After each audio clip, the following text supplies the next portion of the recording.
আসসালামু আলাইকুম। মানহা রান্নাঘর থেকে আপনাদের সকলকে স্বাগত। আমি আজকে বানাবো ফার্মের মুরগি দিয়ে শামি কাবাব। আমি এখানে নিয়েছি ফার্মের মুরগির বুকের মাংস, আর এখানে নিয়েছি 2 মুঠ বুটের ডাল। এখন আমি একে এক এগুলির সাথে আর অন্যান্য মশলা অ্যাড করে দিব। তো চলুন দেখা যাক। আমি একে একে দিয়ে দিলাম মুরগিগুলি ছোট ছোট করে টুকরা করে নিয়েছি। এখন দিয়ে দিব বুটের ডাল। তারপর আস্তে আস্তে আমরা এক এক করে মশলাগুলি দিয়ে দিব। এখানে দিয়ে দিচ্ছি 1 চা চামচ জিরার গুঁড়ো,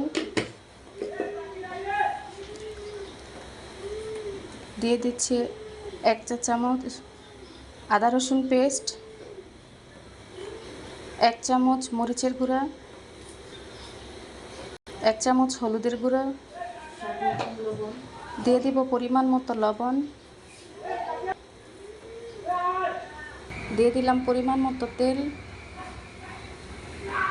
দিয়ে দিচ্ছি 3-4টা তেজপাতা, দারচিনি, 5টা এলাচ। সবগুলি আমরা হাতে মিক্সড করব, হাতে মাখলেই ভালো হয়। দিয়ে দিলাম পরিমাণ মতো গরম পানি। একটু ভালো করে নেড়ে চেড়ে আমরা কিছুক্ষণের জন্য ঢেকে রাখব। দিয়ে দিলাম ঢাকনা, একটু পেঁয়াজ দিয়ে দিলাম সাথে, কিছুক্ষণ ঢেকে রাখবো।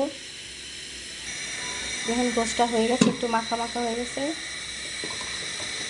একটু নেড়ে চেড়ে নিচ্ছে। একটু ভিজা ভিজা থাকতেই নামিয়ে ফেলতে হবে। দেখুন মুরগিগুলি বেটে নেওয়া হয়েছে।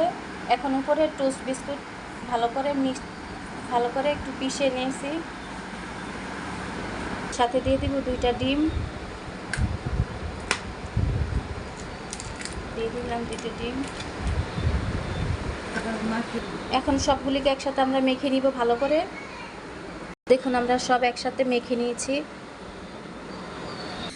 আমরা কাবাবের জন্য সালাদ বানিয়ে নিব। এখানে নিয়েছি পেঁয়াজ, কাঁচামরিচ আর নিয়েছি লেবু।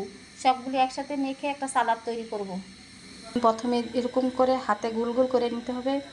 তারপর এখানে পেঁয়াজ, কাঁচামরিচ আর লেবু দিয়ে একটা সালাদ বানিয়েছি, এটা ভিতরে দিয়ে ভালো করে আবার মুড়িয়ে নিতে হবে। সুন্দর করে একটা গোল আকার করতে হবে।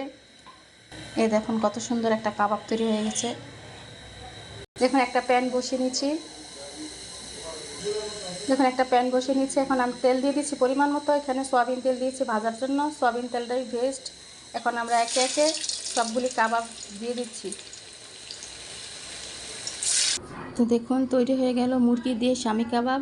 এটা গরু দিয়েও তৈরি করা যায়। তো আমার রান্না যদি আপনাদের কাছে ভালো লেগে থাকে আমার চ্যানেলটি সাবস্ক্রাইব করে দিবেন। আজ এই পর্যন্তই। আল্লাহ হাফেজ।